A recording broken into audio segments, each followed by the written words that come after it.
Marcoleta, tutol sa ginawa ni Representative Joey Salceda, haarangin ang prangkisa ng ABS-CBN. Kahit pa cleared sa BIR o Bureau of Internal Revenue at SEC Securities and Exchange Commission at kahit pa walang nilabag umano na batas ang ABS-CBN, tutol pa rin si Iglesia ni Cristo member at sa GIP Party List representative na si Rodante Marcoleta para sa panukalang 25 years franchise para sa Kapamilya Network.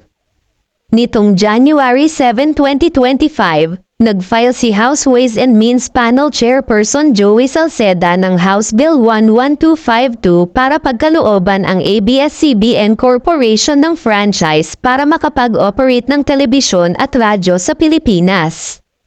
Inihayag ng umuupong kinatawan ng Sagip Party List at Senatorial Candidate Rodante Marcoleta na handa niyang putulin ang ugnayan at pakikipagkaibigan kay Albay Representative Joey Salceda, kasunod ng kanyang paghain ng panukalang batas para bigyan ng panibagong prangkisa ang media giant na ABS-CBN.